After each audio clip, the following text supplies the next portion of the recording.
Bonjour et bienvenue sur notre chaîne vidéo VED Distri. Première vidéo sur une longue série sur l'explication de l'antenne de Léchère. Dans cette vidéo, nous allons essentiellement traiter de l'origine du produit, mais aussi de son principe de fonctionnement.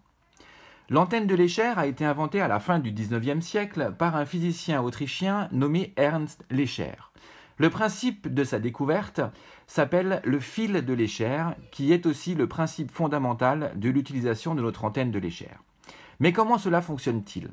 Je pense que le plus simple pour nous serait d'associer et de transformer l'antenne de Léchère en station radio ou même en poste à galène. Avec le curseur que nous avons sur l'antenne, nous allons, telle une radio, choisir la fréquence que nous allons écouter. Si nous nous mettons sur la fréquence numéro 10 de cette réglette, nous allons pouvoir étudier le réseau Hartmann. Mais comment cela fonctionne-t-il?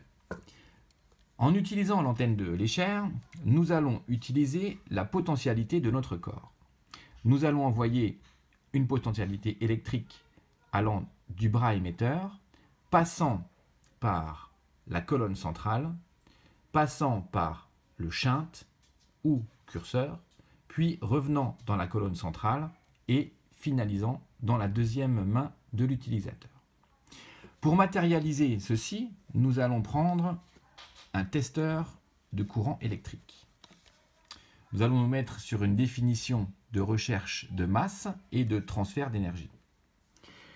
Si nous avons le chiffre 1, la masse ne transmet pas d'énergie. Comme ici, je suis connecté sur la première branche de l'antenne de Léchère. On voit que le circuit électrique passe ici, monte ici, va ici, descend là. Mais par contre, je ne travaille pas en boucle fermée. Alors que nous voulons travailler en boucle fermée pour avoir une réponse à notre recherche. Je vais vous matérialiser la recherche de cette boucle fermée. Voilà, nous avons un chiffre qui apparaît, nous avons bien une différence de potentialité et une continuité électrique entre les deux bras de l'antenne de Léchère. Je coupe, je me remets.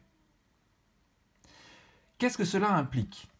Cela veut dire qu'une antenne de Léchère, pour qu'elle fonctionne, doit avoir une continuité électrique entre l'émission, transférée par la partie centrale, le shunt, redescend sur la partie centrale et repasse sur la main. C'est cette différence de potentialité et cette continuité électrique qui va permettre à l'antenne de Léchère de réagir face à nos recherches.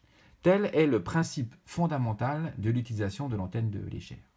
La première des choses qu'il faut bien vérifier quand on achète ou quand on utilise une antenne de Léchère, c'est d'avoir la potentialité et la continuité électrique entre le bras émetteur et le bras récepteur. Voici le principe du fonctionnement de l'antenne de Léchère. Merci.